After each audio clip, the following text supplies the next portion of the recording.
Namaste everyone. Good morning, good afternoon, good evening, wherever you are. Welcome to the daily gentle yoga with Hatha yoga component. Gentle yoga is designed to be palliative or preventive, which means these practices can have therapeutic effects, but they are primarily designed as preventive measures.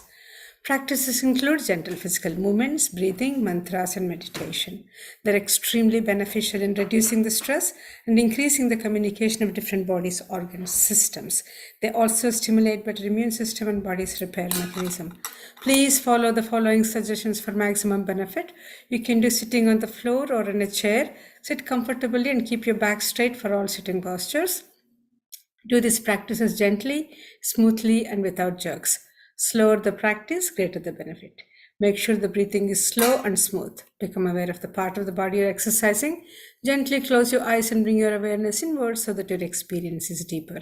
There should not be any pain or strain of any kind. If you do experience any pain, please stop immediately and seek clarification. Please note liability is entirely yours. For your information, there are 2 gentle yoga sessions offered every day, 7 days a week, free of charge, 7 a.m. and 5:30 p.m. Eastern Time. Both of the sessions are recorded and available on the YouTube channel Life in Yoga Rajan. You can get links to these sessions and much more information on the homepage lifeinyoga.org. And remember to share this information with family, friends, and others so that more people may benefit. And have a blessed day.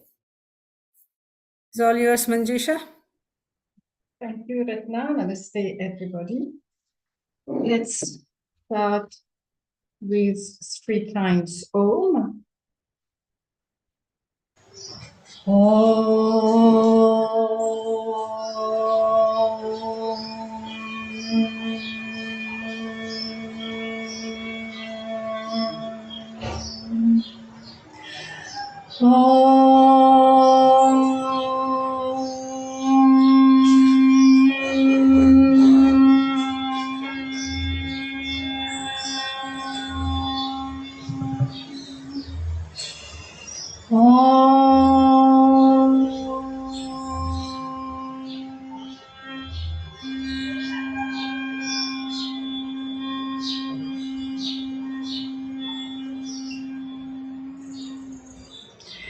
And we proceed with chakra vibration.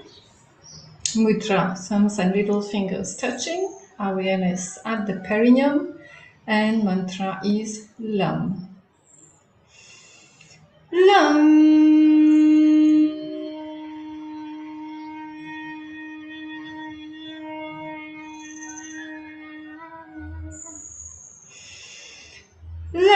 Lam.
Let's release the fingers.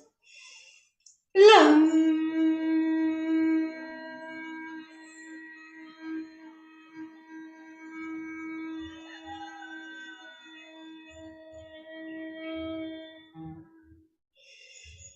Lam.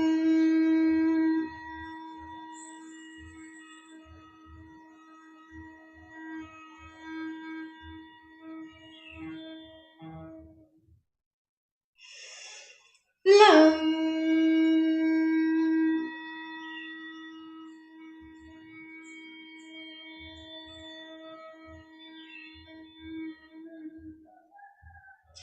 Moving to the next. Thumbs and ring fingers touching. Awareness 1 inch above the perineum. Mantra is Vam. Vam.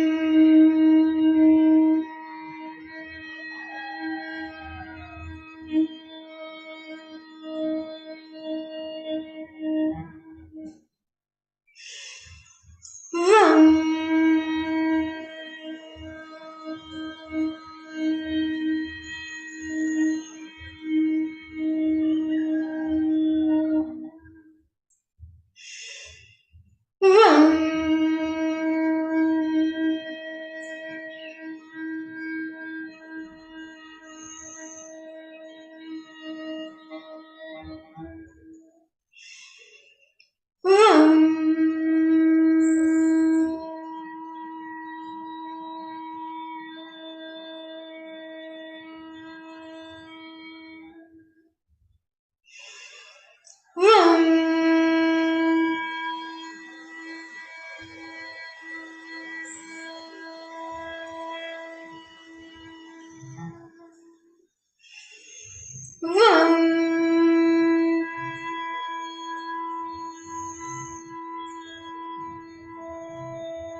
Let's release the fingers.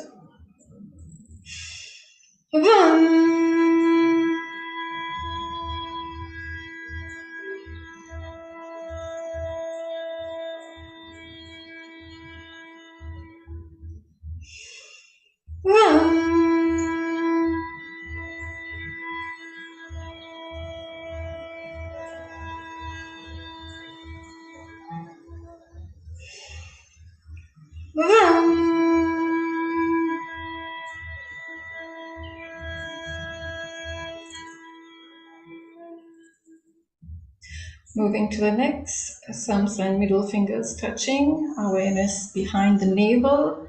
Mantra is Ram. Ram.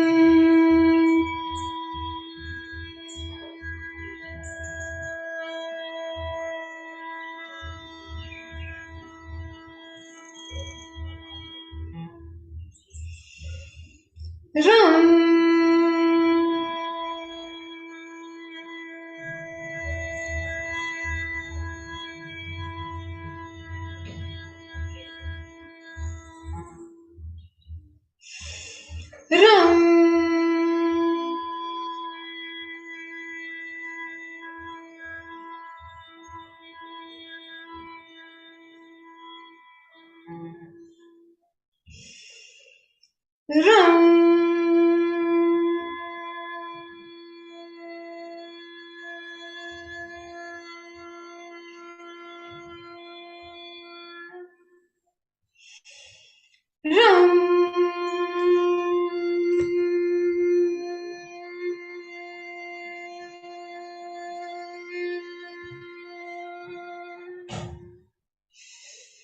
Ram.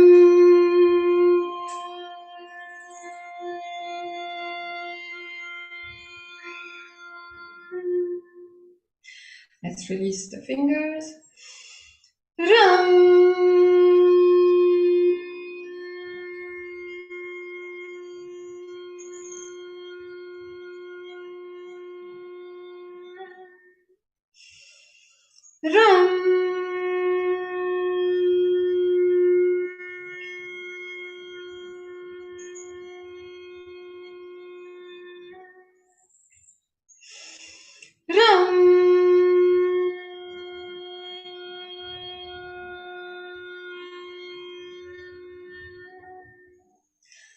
Moving to the next, thumbs and index fingers touching, awareness in the middle of the chest. Mantra is Yam. Yam.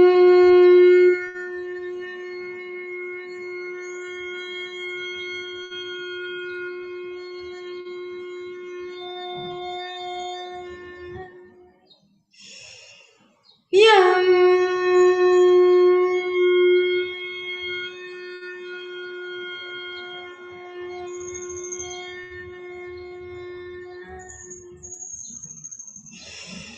Yam.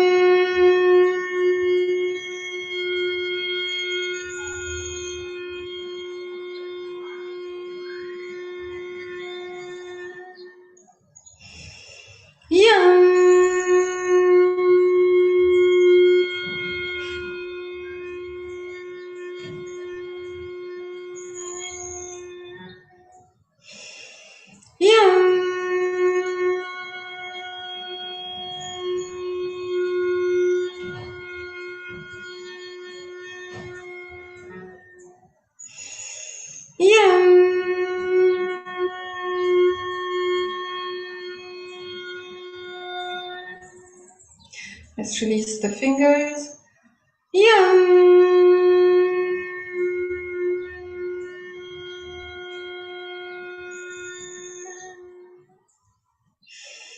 Yum.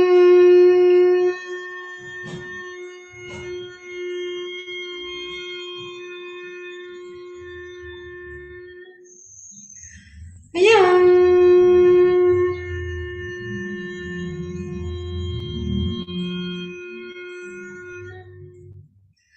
Yum.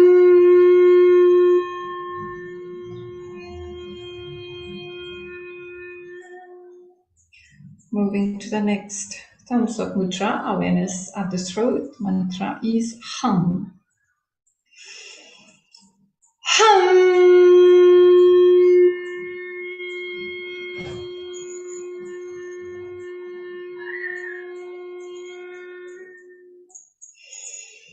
Hum.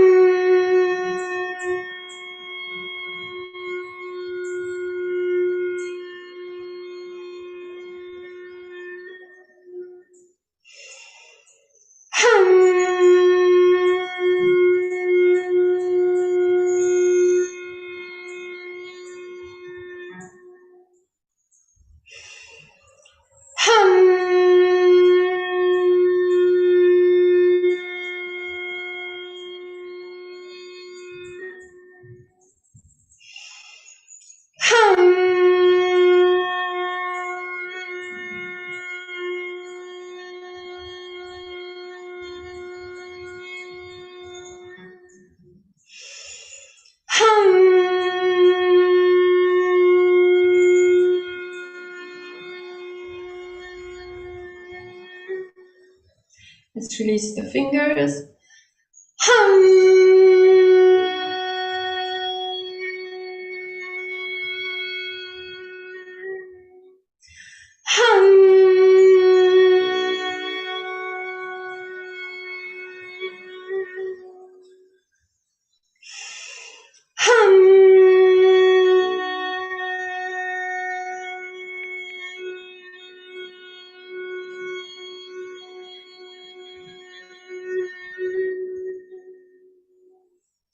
Moving to the next, thumbs up mudra, awareness. In the middle of the head, mantra is Ksham. Ksham.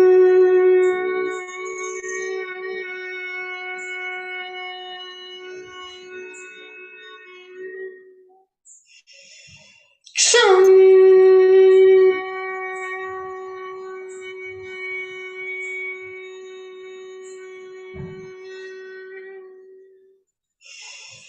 Ksham.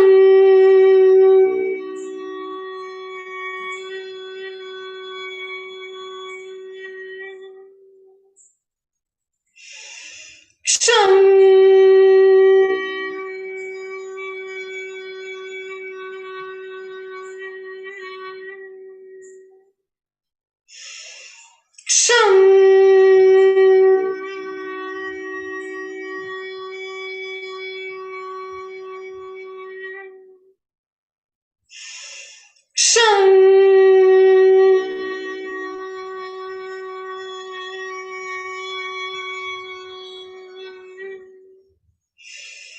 Ksham.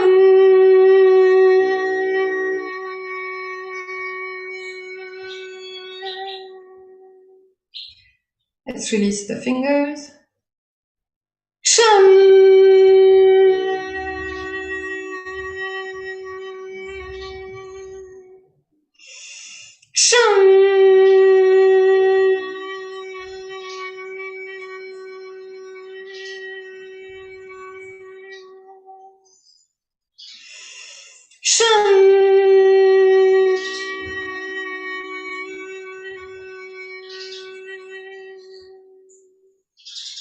Moving to the next thumbs up mudra, awareness at the top of the head. Mantra is Om.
Let's release the fingers.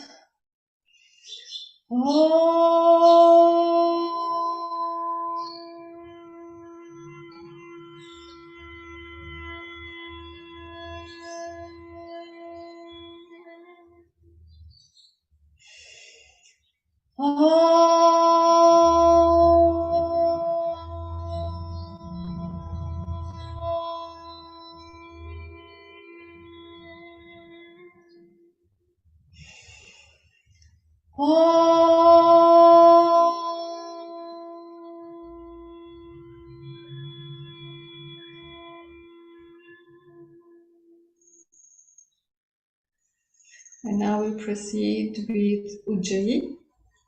Eyes closed, bring the awareness in the throat. As we make a smile, feel the stretch in the throat. Inhale and exhale slowly, feeling the air rubbing against the stretch.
And now we will add movements, which you can do on a chair or on the mat, according to your capacity.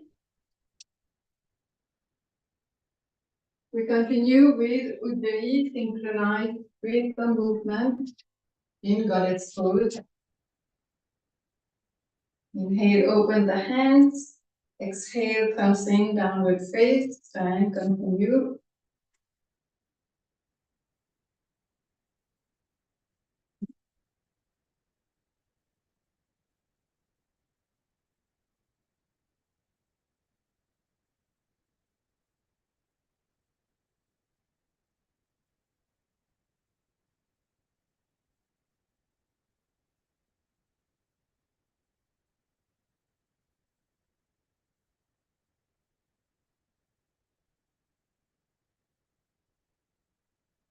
And now rotation, always as we go up, inhale, turning down, exhale.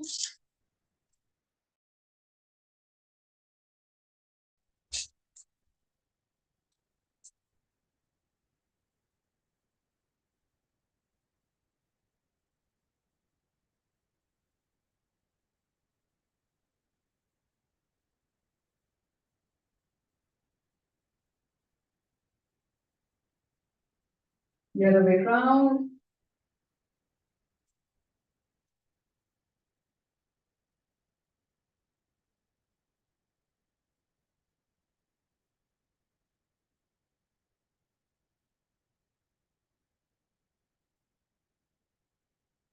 And now bring the arms on the sides. Inhale, stretching up. Exhale, hands together and down.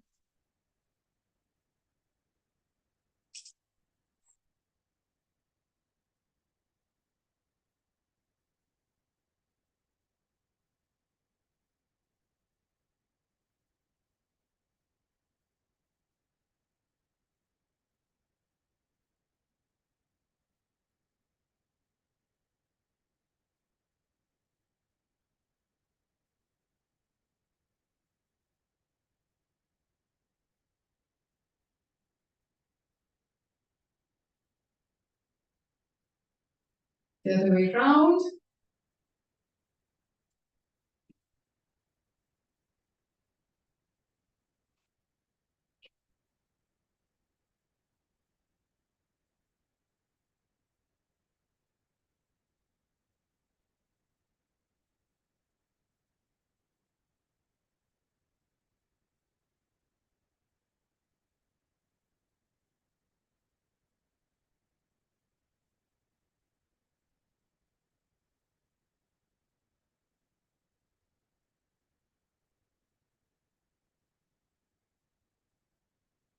Bring the legs close together for 5 bends.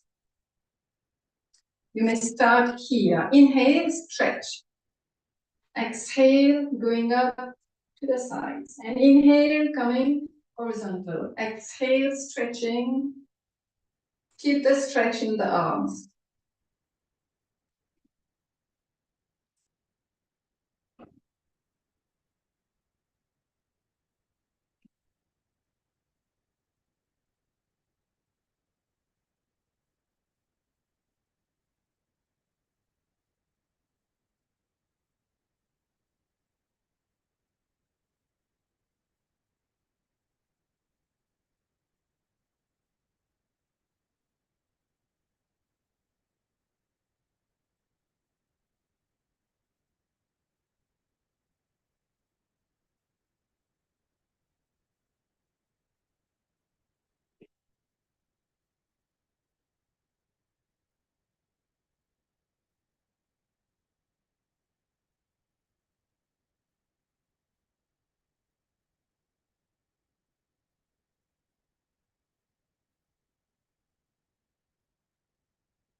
Back and now forward bend, feet hip width apart. Toes pointing forward.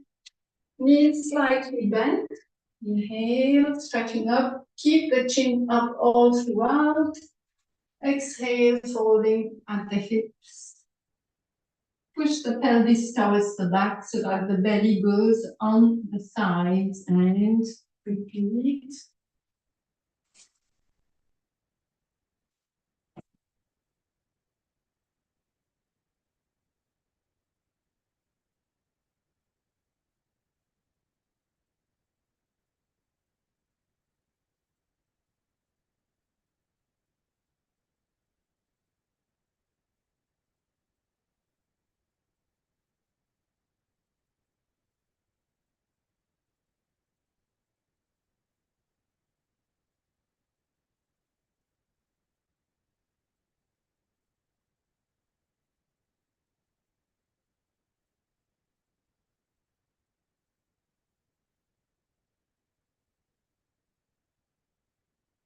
And come back. We'll sit down for some shoulder rotation. Coming back on the chair.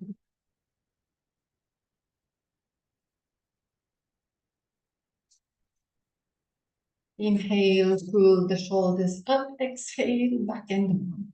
And continue slowly, synchronized with the breath.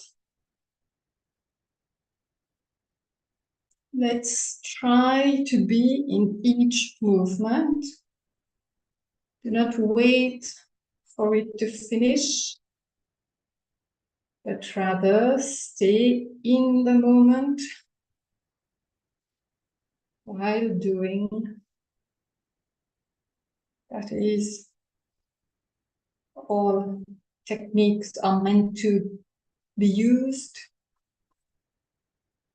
so that we stay in the moment.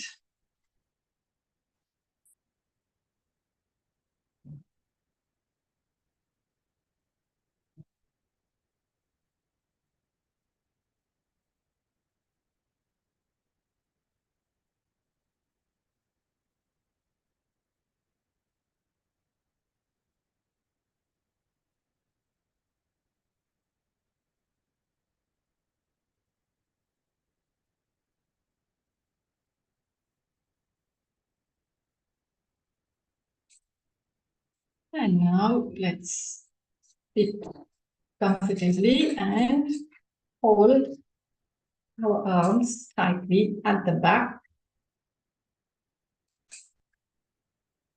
Inhaling into the chest and feeling the stretch in the shoulders.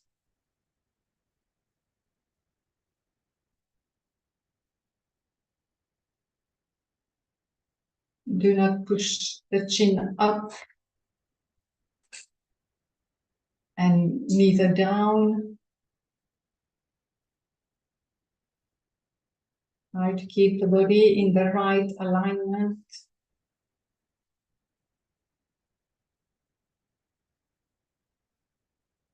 Inhale. Exhale, turn the head to the left and keep breathing into the chest.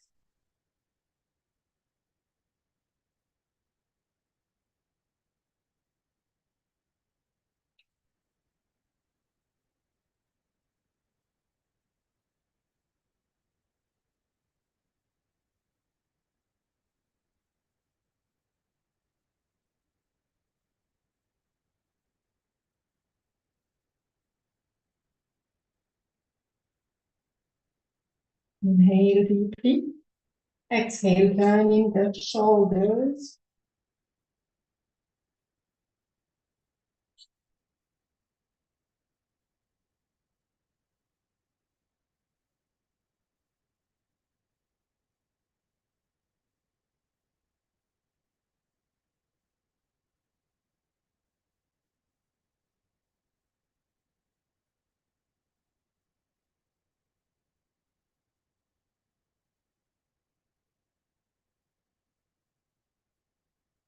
Inhale deeply. Exhale, turning further and slowly coming back. Shoulders and inhale. Exhale, turn the head to the opposite side.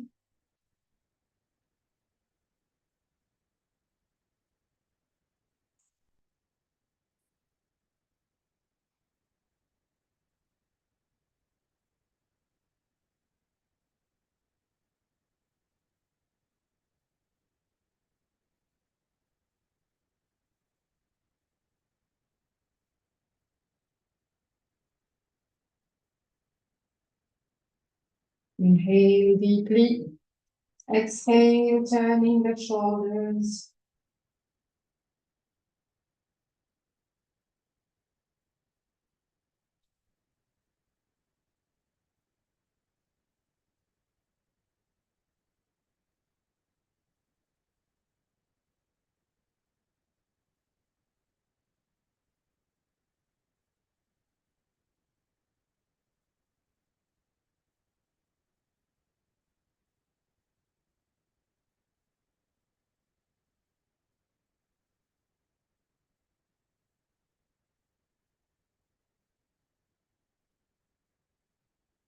Inhale deeply. Exhale, turning further, then slowly coming back, shoulders. And inhale, chin up.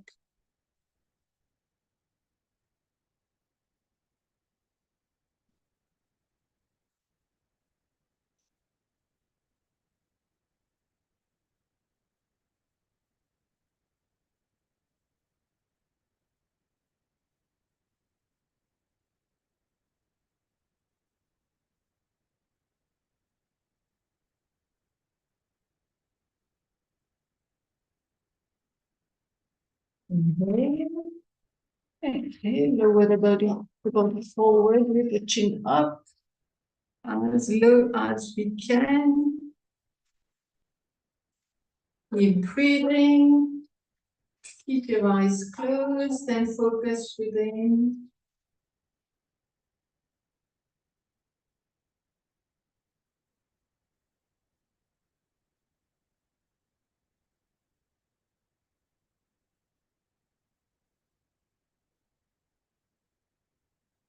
Inhale.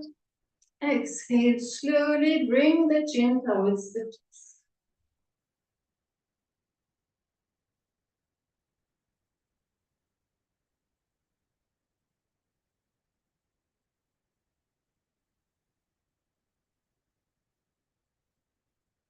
And now slowly come up with inhalation, the back first, and then the head. Release the arms and place them at the back. We are pushing the pelvis forward, open the chest, let the head go back.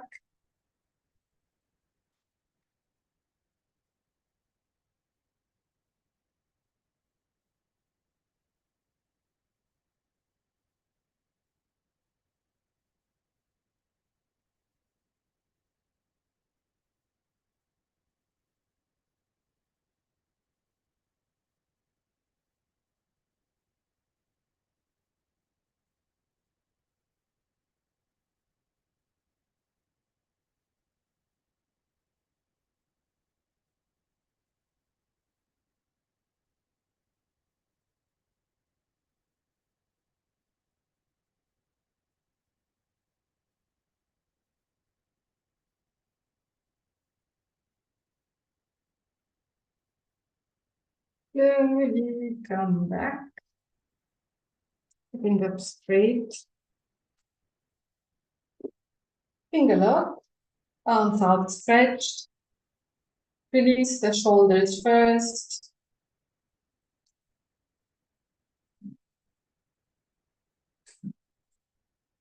Inhale. Exhale, turn to the left.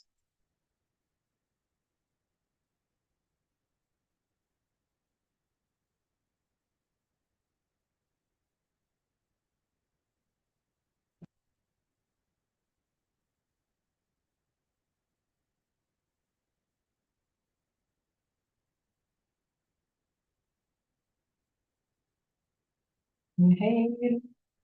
Exhale to the right.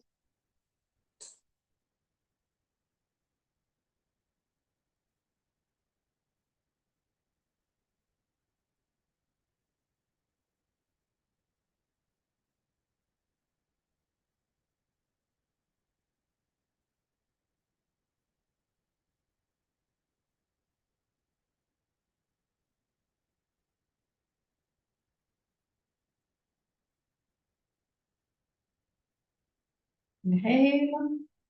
Exhale to the center. Inhale, hands towards the chest. Exhale. Wrists up.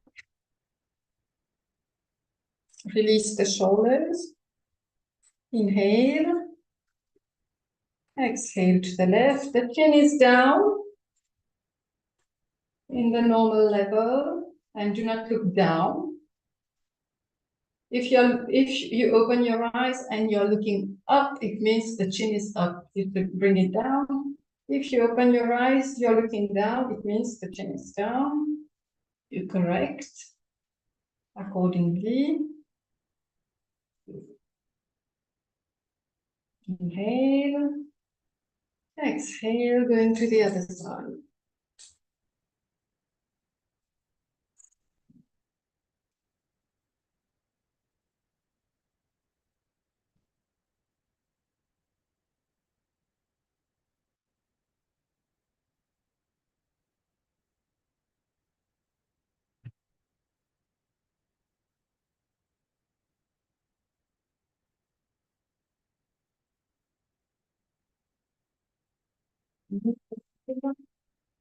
Exhale to the center.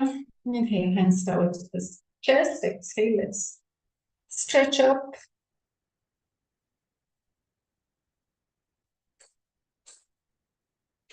Inhale, stretching up.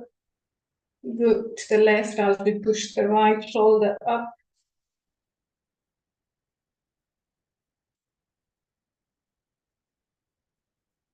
Try to keep the elbows straight as far as possible.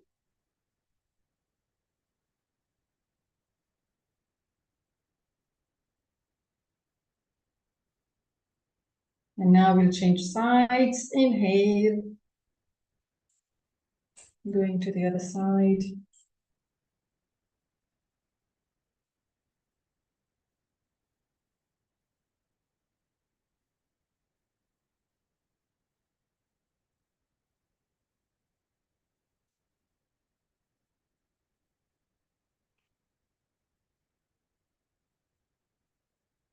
It's difficult to hold. You can keep on changing sides. Inhale, coming back.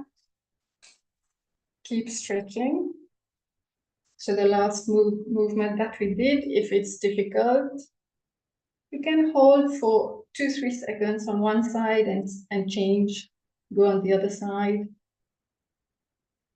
But now with practice, I think 20 seconds is quite easy. Inhale, exhale, release the fingers, and we are rotating at the wrists.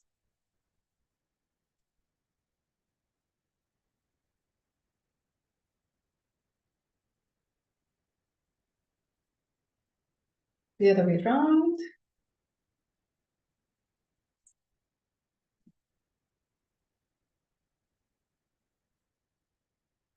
And now let's push the elbows back and slowly lower the arms.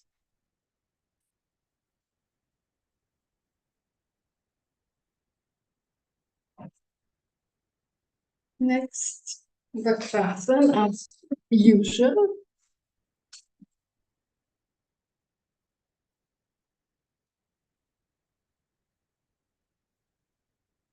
Legs stretched in front.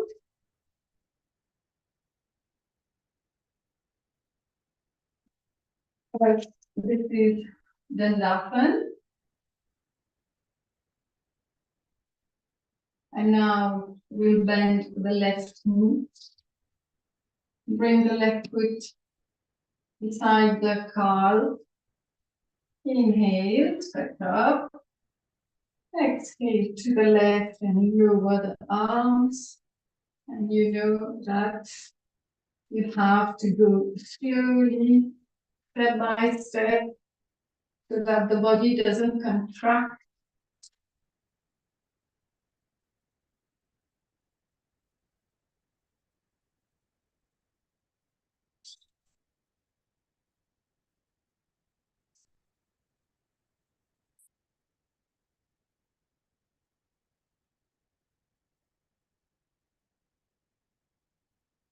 And then turn the head towards the back, eyes closed.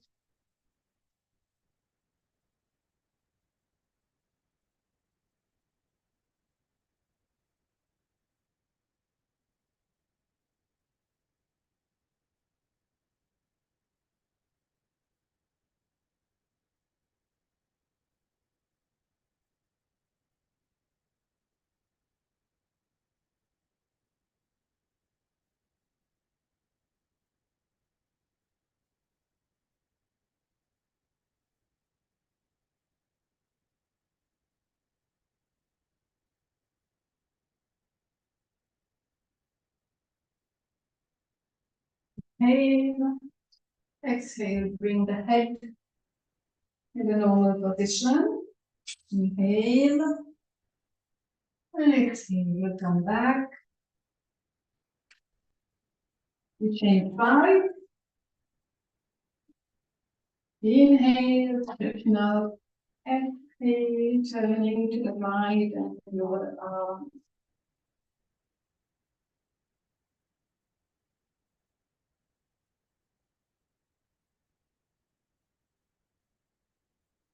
Going step by step.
Inhale, exhale, release the head, and then legs.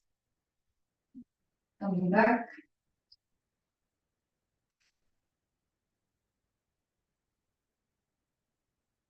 And now forward bend. Hold the arms tightly at the back. Take a deep breath Hatha, toes pointing forward, chin up. Inhale. Exhale, slowly go down.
And now we can slowly come up.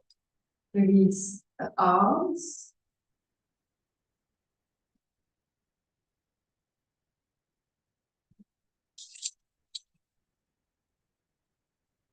We will sit down on the mat. Relaxing pose in seated.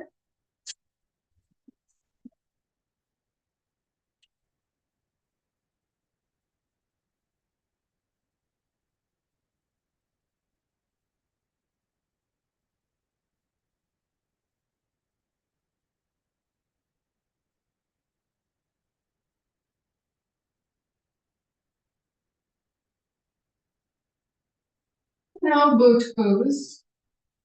Again, you may hold the pose for a few seconds and keep doing repetitions. First, the hands. You may use your hands in this way. Knees bent and then lifting the legs up with the support of the hands. If you have to come back and breathe, you can. Otherwise, if it's too easy, you may add the arms.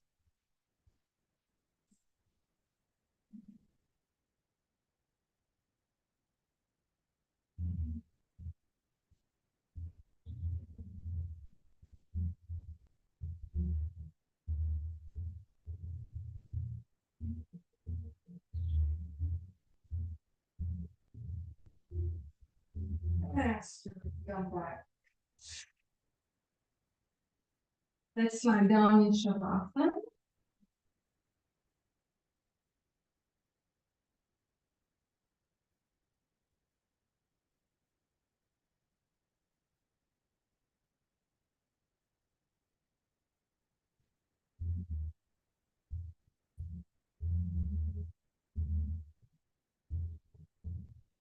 And now next, let's bring both legs close together, arms by the side of the body.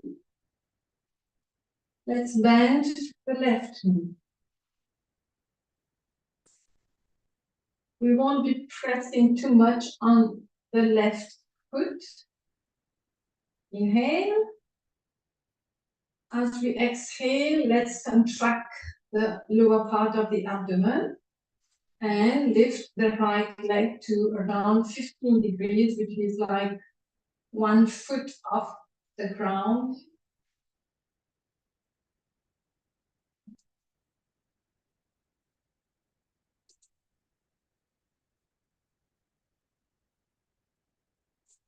We'll go further to 30 degrees.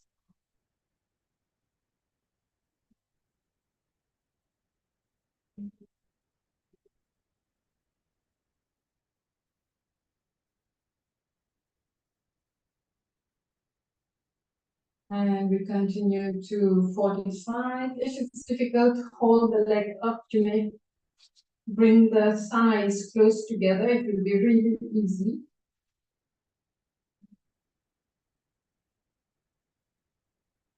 60. Now you may feel that you will be pressing more on the left foot, so try not to do that. And then up high as we can without pressing too much on the left foot. Just rather contract the belly.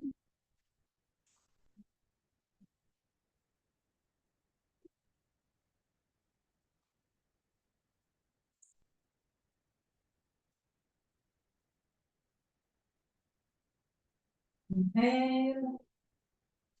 Exhale slowly to 60. Keep breathing.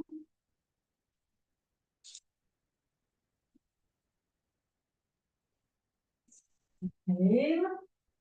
Exhale slowly to 45.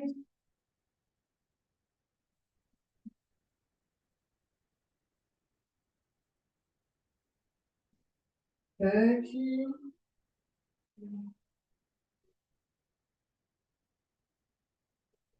15 degrees. And slowly down. If at any point you cannot hold the leg up, you know that you can come back slowly. Let's change sides.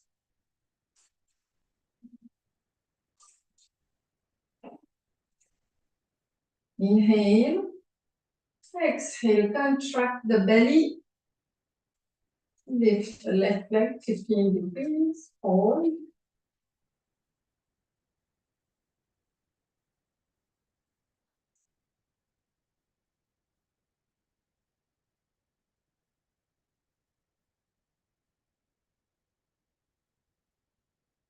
Slowly going to 30 degrees.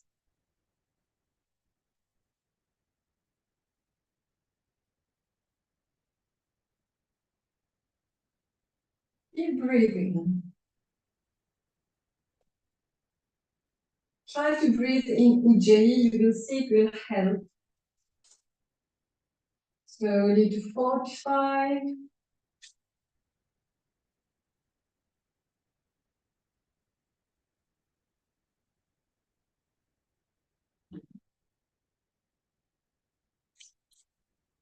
16.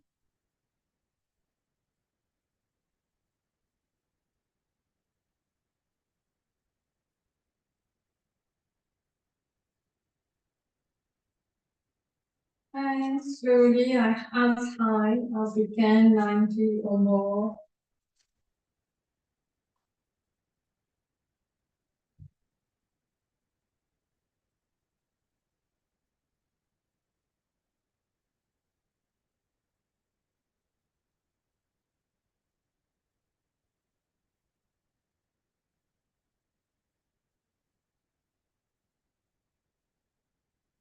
Come down, inhale first.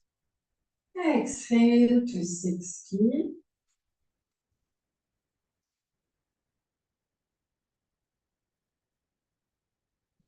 45.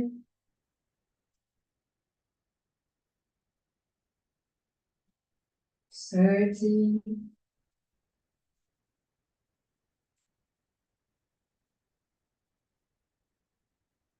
15.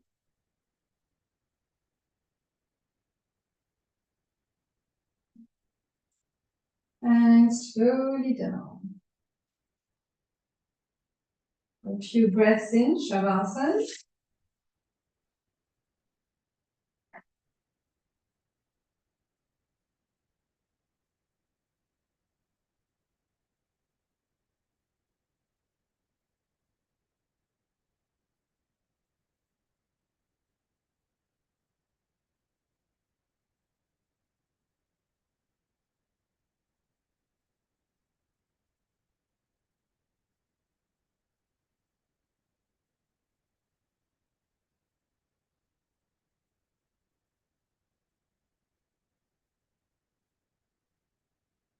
Next, twisting. Let's bring both legs close together.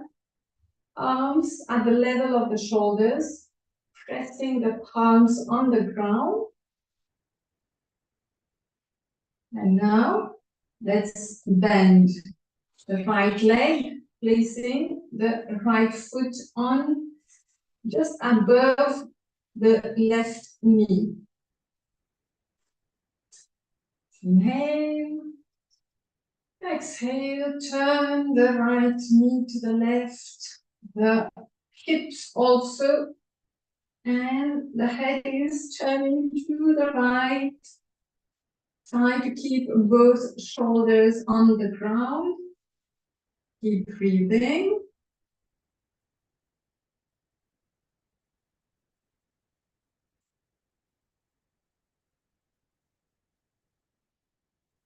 And now let's bring the left hand on the side of the thigh and let's stretch the right leg. And slowly try to bring it down towards the ground.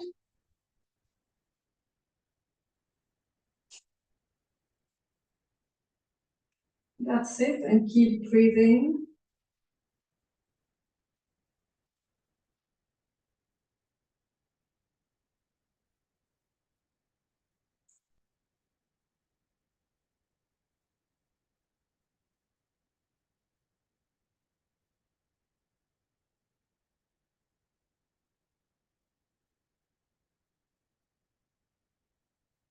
Inhale. Exhale. Slowly bring the right foot back on the spot where it was. Inhale. Exhale. Bring the left arm down. Inhale. Exhale very slowly. We are coming back,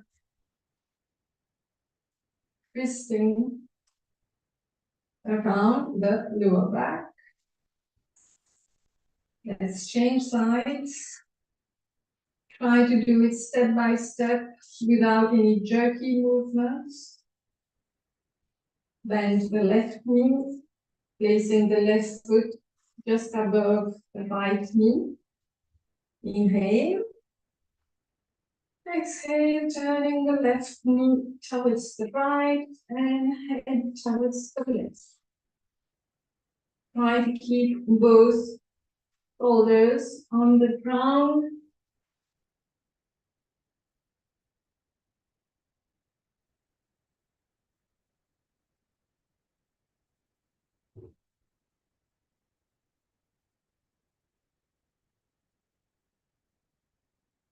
And now place the right hand on the side of the left thigh, which is up, and slowly stretch the left leg.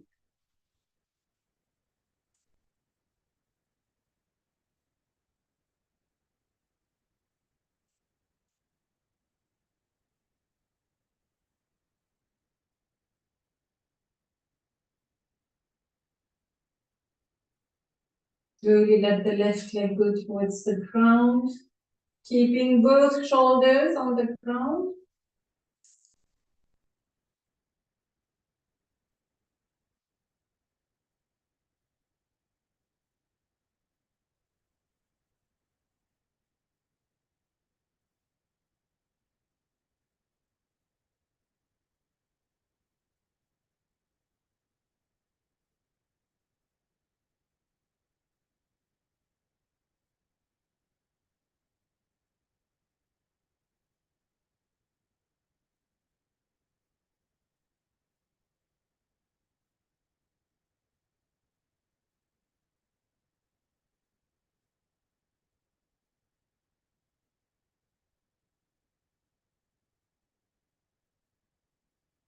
Inhale. As we exhale, bring the left foot back, just above the right knee. Inhale. Exhale, bringing the right arm back on the ground. Inhale. Exhale slowly. untwist.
We are doing Pavan Muktasana.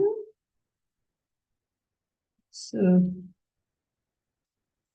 there was a glitch. So simply do Pavan Muktasana. You already know how to do it.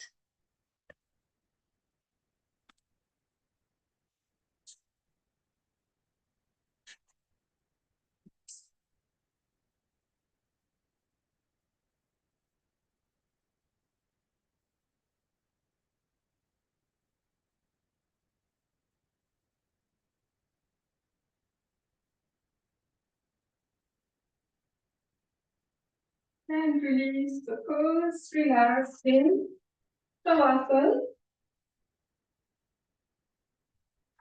Shavasana. Remember to correct the shoulder position, opening the shoulders so that when we stretch our arms, the palms are facing up. And relax the toes, feet, ankles. Relax the tibia, calves, knees. Relax the thighs, hips, buttocks, pelvis, belly. The lower back relax.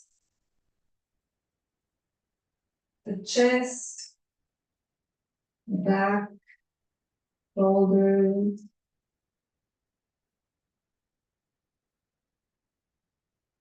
Upper arm, elbows, forearms, wrists, hands.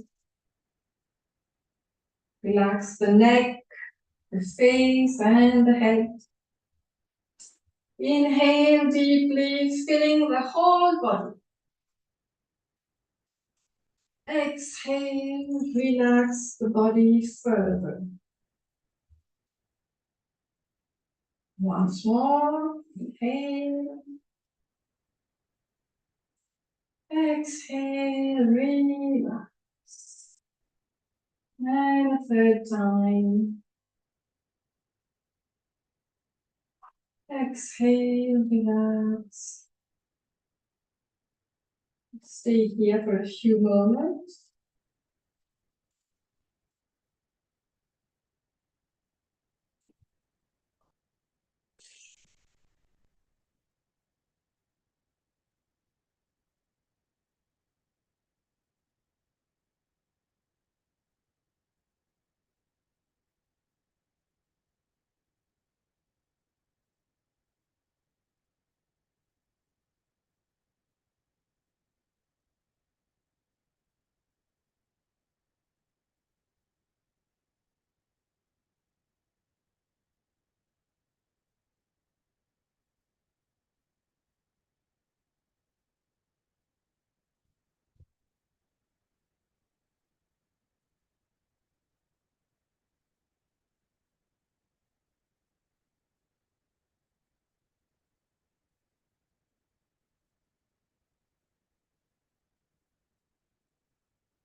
Now we will slowly sit up for Anulom Vilom. Sit comfortably for a long break.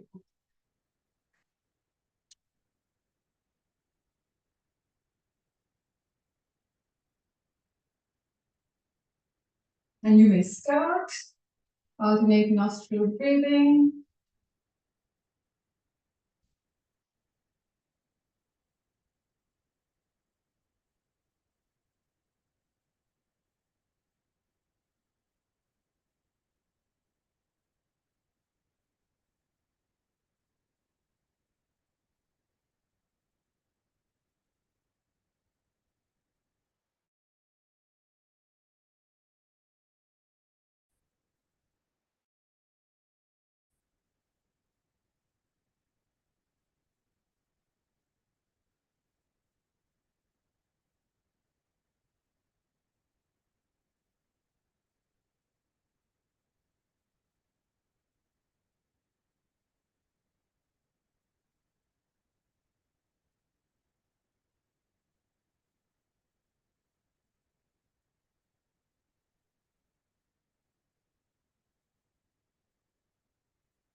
And now,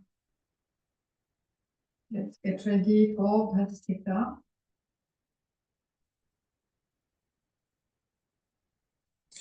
First, exhalation. Sorry, we are still waiting for everybody to finish on the row below.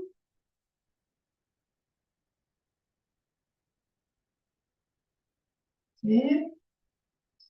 The first exhalation and one. Exhale.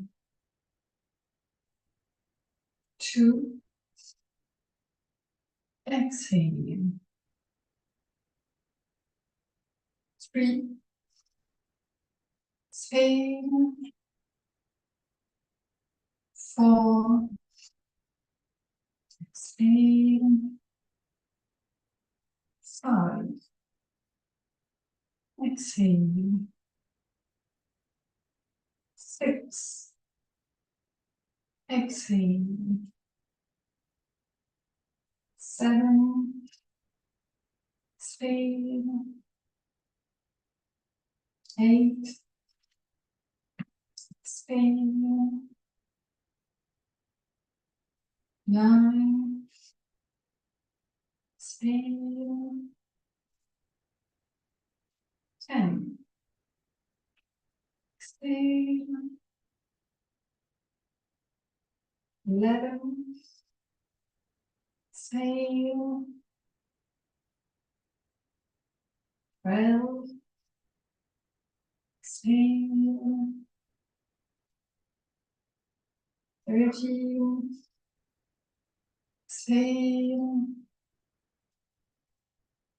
14. Exhale. 15. Exhale.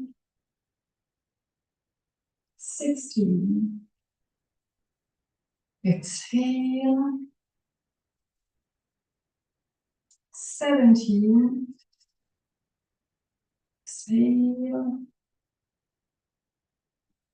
18. Exhale.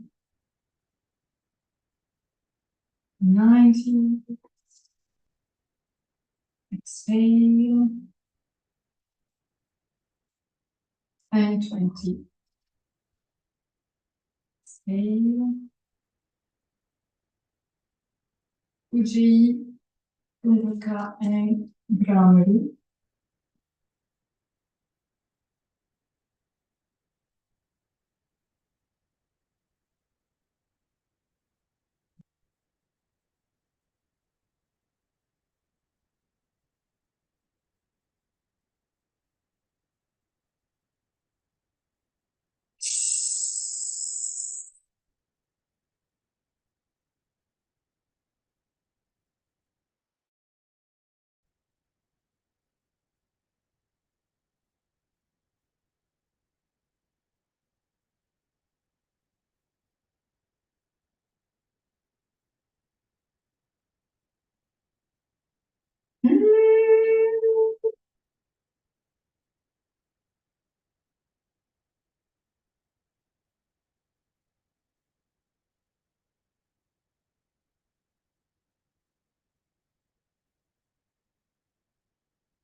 Let's get ready for the second round of Pastrika. First exhalation. 1,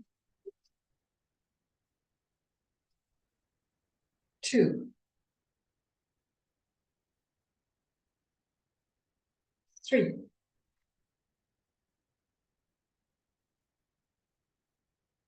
4,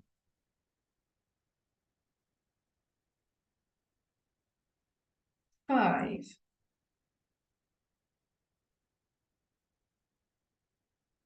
6,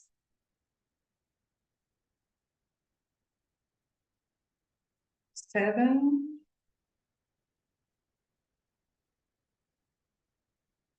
8,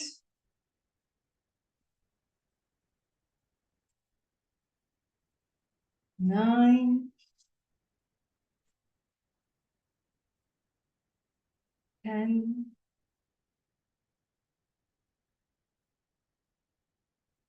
11,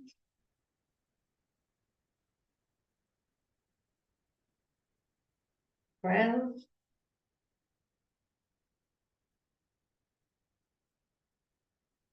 13,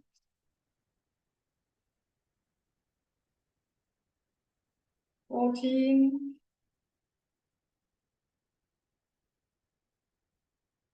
15,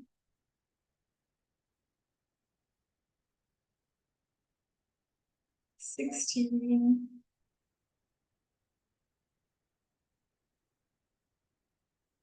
17,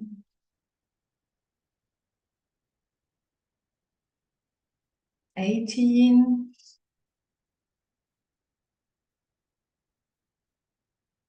19,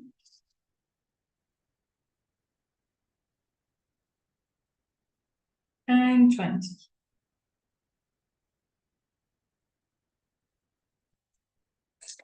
Ujjayi, Kumbhaka, and Ramari.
And now we'll proceed with meditation.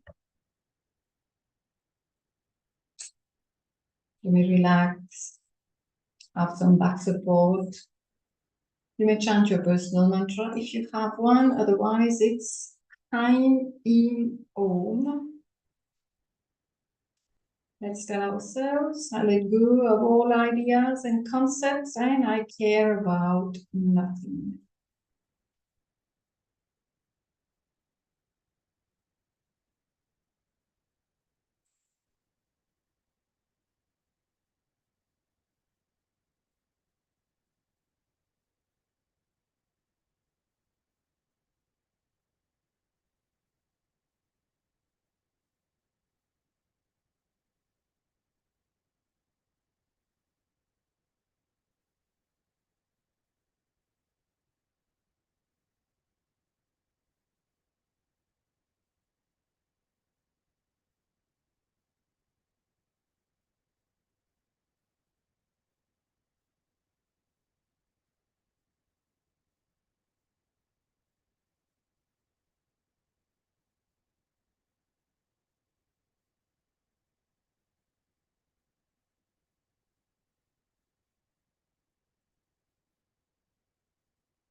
Dr. Kunjan. Good morning. Thank you. Did you say that you were going to share today? Yes, we haven't finished meditation, so Oh, sorry. let's finish with this affirmation. May I be fulfilled for the purpose for which I am born. And then slowly come out, opening your eyes. Yes, today we will do an overview, very fast and simple overview of Samkhya philosophy. I'll just open document. And I will request you simply to try to understand the concepts first, and later on we will compare and try to keep most of your questions in the end so that there is a flow, because it is quite simple if we concentrate. So I'll just share. Ratna, yeah, you will have to let me share the screen.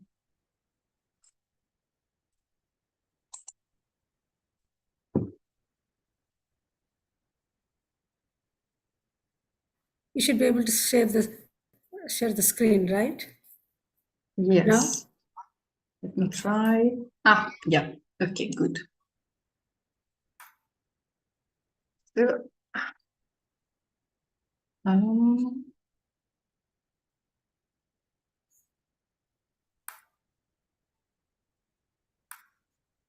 good. That's Samkhya philosophy. And yes, moving about the buttons there. Samkhya philosophy is one of the Indian philosophies, as you know, and I think it is the basis of most of them. I may not be an expert, but if we understand Samkhya philosophy, the rest will be quite easy. So a few points that we need to keep in mind. The aim of Samkhya philosophy is to eradicate suffering. This is how it starts. There is suffering. It gives the types of suffering, and the whole aim of that philosophy, which is in Samkhya Karika, in the last line, you will see Sage Kapila is considered to be the expounder. And yes, it has been mentioned in Bhagavad Gita by Krishna already, so it existed before that. So all throughout Samkhya Karika, which is around 70 sutras, quite easy to read. It guides us on how we can eliminate suffering. So Sam means complete or exact, Kya, knowledge. So complete knowledge of what? Complete knowledge of self and not self. We will see that. And this is how suffering starts. We don't have complete knowledge of what self is and what not self is. So how we will remove suffering? By understanding and realizing the nature of the self and the not self. In Samkhya philosophy, there are 25 basic principles which they call tattva. And here we have the two most important or starting principles. It is an evolution. There is an evolution in the philosophy. That is, there are evolutes. Something comes out of something and it goes like that. So right in the start of creation, somehow at a time, there was Purusha and Prakriti. These are our principles.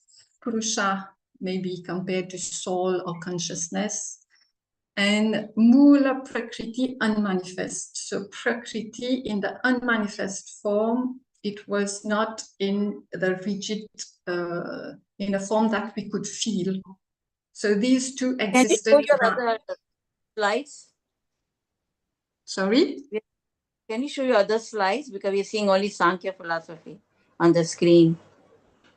It is not moving? Yeah, it's not moving, Manjusha. Maybe put it in the presentation mode, it may be easier for you. But here it is in my presentation mode. Let me see. It's not moving though. Yeah. It is Now? now. It is now. It's okay. Now it's okay. Okay, thank you. So these are the two principles. So this is where we start. There is nothing more before that. This is the start of Samkhya philosophy. So something happens between Purusha and Prakriti, or with them together, or some association. Something happens. We don't know what and how and why. This is not what concerns us, because we want to get rid of suffering. Something happens and Mahat is created. Mahat comes out. Now it is the manifest Prakriti. Now we are getting, we are more, this concerns a person, because Purusha and Prakriti, these are abstract principles for all of existence. But here suffering is for us as a person. So Mahat in a person is intellect or buddhi. Then the evolute of Mahat is ahamkar, ego, or self-identity, that part of ourself which says I. So again, And if you mean to have other slides, we are not, we are only seeing these slides. no, this is the only slide. There is only one slide. Okay. Because, yeah, we will just go through this and that's it. I'm not going to present the karika. That will be something else. So from ahamkar, there is one part, the sattva. The sattvic part of ahamkar consists of manas, the mind, the five senses or gyanindriyas, five organs of action, karminindriyas. Someone is drawing on my slide. And so the sense organs, as you see, we know, eyes, ear, nose, skin, tongue, organs of action, hands, feet, speech, elimination, procreation. This is all that is of importance for Samkhya. Manjusha, excuse me to interrupt you. Do you mean to show us slide 2 or slide 3? We are in slide 3. Do you mean, I don't, I just want to. Do you see organs of action? No, we don't. That's why. I don't know why it is not. Now? Now we see, yes. Okay, I'll leave it like this. Good. So we were Mahat, Ahamkar, and Ahamkar has one part, which I said, manas and sense and organs of action. And then the second part, the tamasic part, tanmatras and mahabhutas. Tanmatras or the subtle senses, sound, touch, form, taste, and smell. And the panch mahabhutas, ether, air, fire, water, earth. And that's it. That is one person. From Mahat to the rest, it is what we know of a person. But it doesn't mean that the Purusha doesn't exist. This is what we don't know. This is not the smallest self as we know. The real self is Purusha, and the rest is not the big self with a big S. So that's it in Samkhya. Samkhya, then, how can we use this? Whenever we are angry, for example, where is the anger here? The anger goes in the mind and in the organs of action. And of course, something happened maybe in our environment around us. We heard something. So the 10 matras and Panch Mahabhutas. And all of this was processed with the mind. The Ahankar says, I heard that. The I comes in saying, I heard that. And then the process in the mind of getting angry and action, maybe shouting or walking fast or jumping or screaming maybe in anger. So this is all that is happening here. And the Mahat, the Buddhi is lost. The Buddhi is not there. So, but if we use the Buddhi, which is closest to Purusha, if we can see it is up there, it is closest to Purusha. This is the way to Purusha. The Buddhi will say, this is the power of discrimination, the power of discernment of this is happening, this is not I, that is happening, that is not I. This is the whole thing that is happening. It is not I, it is not the real self. So then we use this principle to become the observer that Patanjali Muni talks about, being the observer of whatever is happening around us. And when we become a pure observer, this is how we come closest to Purusha from this principle. This is what I learned. But of course, if we go through Samkhya Karika, each of us will have their own understanding. So that is all. This is the 5 basic principles. So if you can count, 1, 2, 3, 4, 5, and here, plus the 25 principles. Was I too fast? Or is it is quite easy, I think, to understand? Any question? In the beginning, you mentioned tattva. Can you remind us what tattva is, anybody? Tattva is basic principles.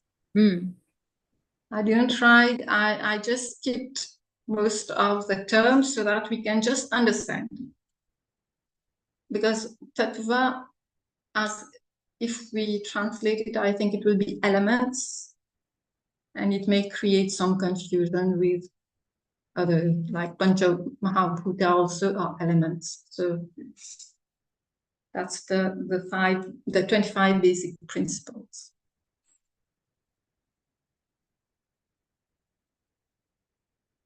So in the 25, we also include Purusha and Prakriti, Mula Prakriti, right? Yes. Because, see, even this Purusha and Prakriti is not Purusha, they are principles in our head. The created ones. Yeah. They are we are still using them to understand something that cannot be understood through the mind, mentally understanding.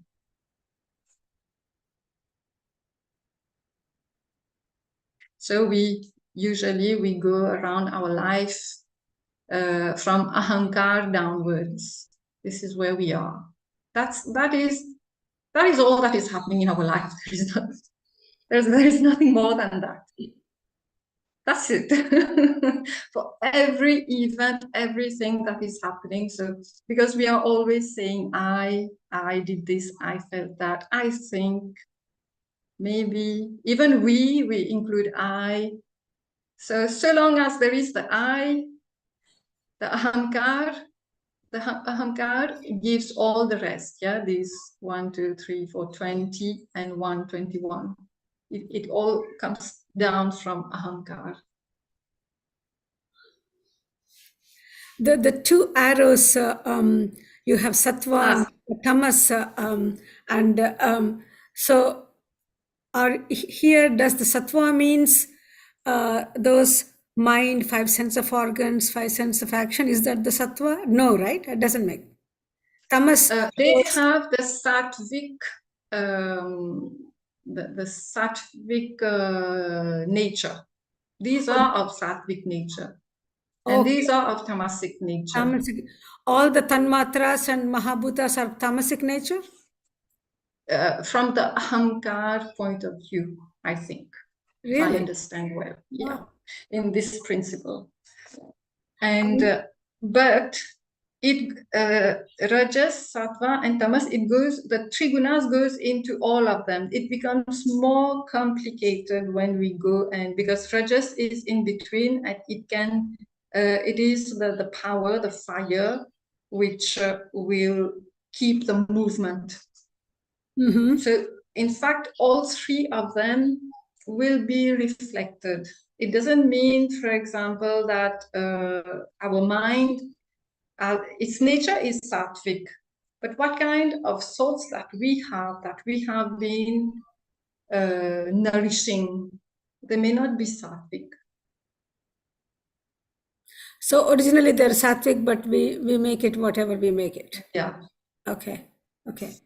I don't really like, I don't try to understand sattva rajas tamas here, because it doesn't help me in any way.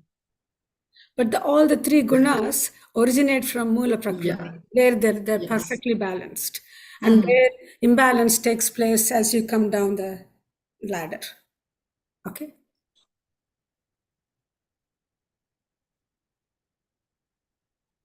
So what I see in like equanimity, economy,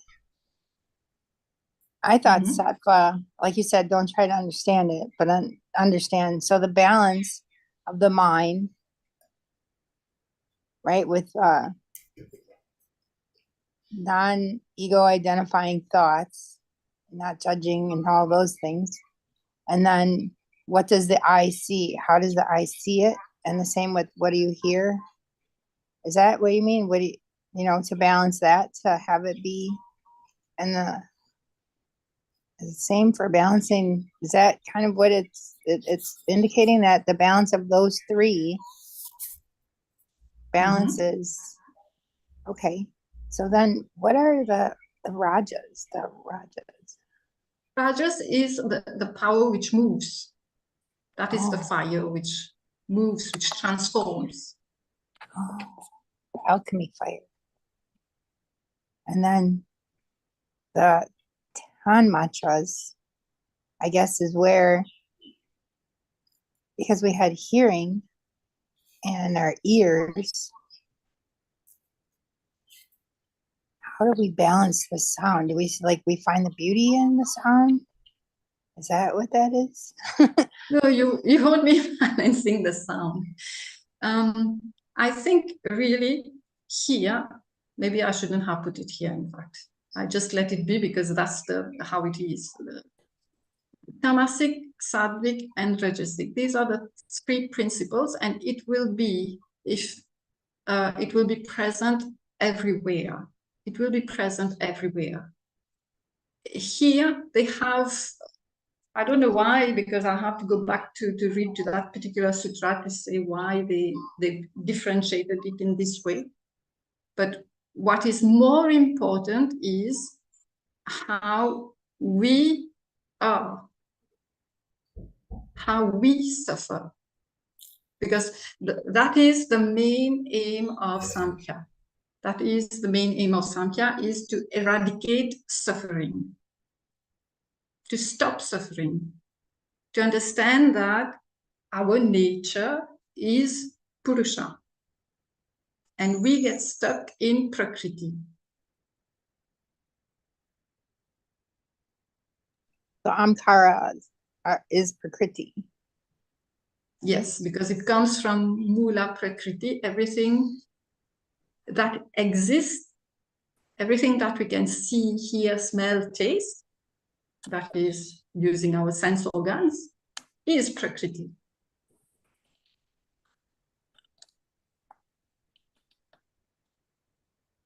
So what's sort of coming to me, if you will allow, is on the tamas. I wonder if those have to do with the cities, and the rajas are how we use our cities, because everyone has them. Anyway, sorry, that's just Yeah. A Rajasic person and Tamasic and Sattvic person, they will have different qualities. They will have different attitudes, etc. This is how we, if someone can tell us our Prakriti in Ayurveda, then we can understand what is good for us, so that we can be as close to our own. Again, the term Prakriti is our constitution. So, for example, some people like using their mind, reading and reasoning, speaking, etc. And their nature needs that. They will be, whenever they are in this attitude, that is their true nature. So it's good for them. But and that person maybe needs to be in movement more. So that is good for that person, for example. But for certain type of people, too much thinking. Some people don't like to think, they like to do, they like to be more in action. So that is where Ayurveda comes and tells us what is our Prakriti. Prakriti and Vikriti, yes? So Prakriti is our natural constitution and Vikriti is the constitution we are right now, and they can tell you how far you are from your Prakriti. But it all comes from the term Mula Prakriti, and Prakriti as existence, as creation.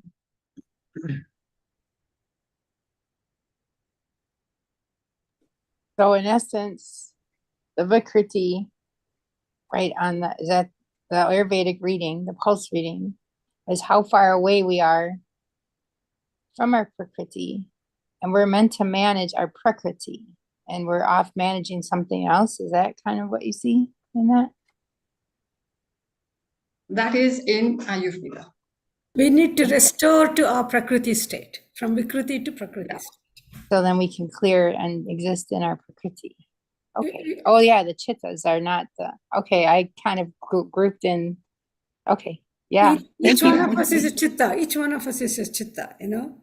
Yeah. We have our own Prakriti and Vikriti. Yeah.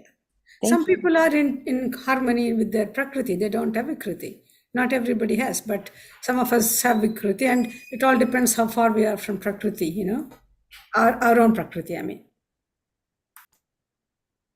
This was very helpful. Thank you.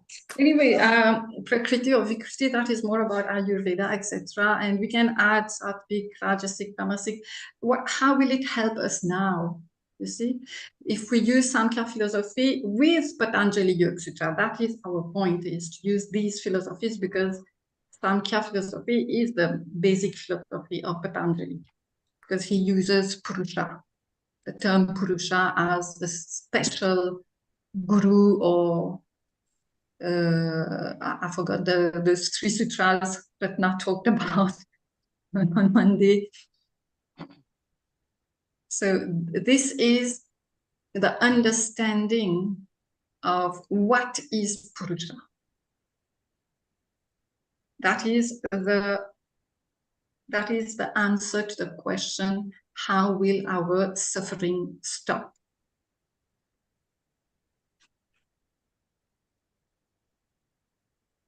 Because we get entangled with so many things happening around us, and everything that is happening is Prakriti, which is not the self, the big self.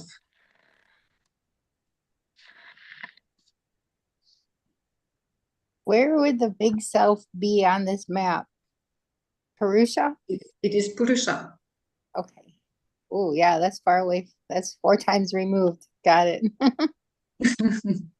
I think that's it doesn't mean it's far away. It's within us. It's everywhere. Yeah, it is very close to us. And Patanjali refers to this as Ishvara, right? Purusha is referred to as Ishvara. Yes, in those, it's Ishwar Pranidhan. He talks about surrendering to God also is one way of achieving samadhi. So achieving samadhi in yoga perspective is union. It's a union, yeah. And the chittavritti is nirodha. All the chittavrittis happen in Prakriti.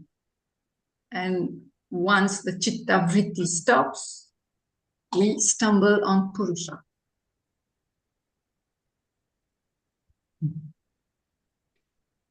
I think in essence, it's this spiritual philosophy is so simple, if we just become a drashta, that we tell ourselves repeatedly, I'm not this mind, body, and intellect. I'm the supreme soul, the eternal soul. And automatically you become a witness to everything. And you arrive at that state, hopefully, the Sthita Prajna state that Gita talks about, Bhagavad Gita talks about. And you reach the supreme, you reach the nirvana state, or the Kaivalya state, whatever you might call it. I think it's just so simple, and yet we go into so much of argumentation about it. So this is my understanding of it. Yeah, it is so simple that we don't see it. Yeah. Absolutely, yes. I think We the moment the moment you realize that, you become a drashta, witness. Just as God is a witness of our doings and wrongdoings, and he still continues to shower that blessing on us, if we become one with him and realize that you're not this mind, body, and intellect, but you are the eternal soul, which cannot be distracted, damaged, destroyed by anything, I think then we are closer to our destination. So you see, being the witness, in fact, it's like all this happened so that we can go back to Purusha. Yeah. So we can witness Prakriti. What are we witnessing? It's always Prakriti. And then we become a pure witness, and we are only witnessing. We are not witnessing something, but we become pure witness. And then at some point, there is a threshold that we achieve to have that connection, or to have that kind of enlightenment, or whatever experience of Purusha. Yeah. And yet, anyway, an experience also is Prakriti. Yeah. And this was really nice, Manjusha. In a succinct way, we really understand the entire spiritual drive. Thank you so much for it. Yeah. Thank you, Manjusha. Maybe we need to conclude today then. Thank you all. Thank you. Have a blessed Sunday We'll weekend. see you all tomorrow. Thank you very much, Manjusha.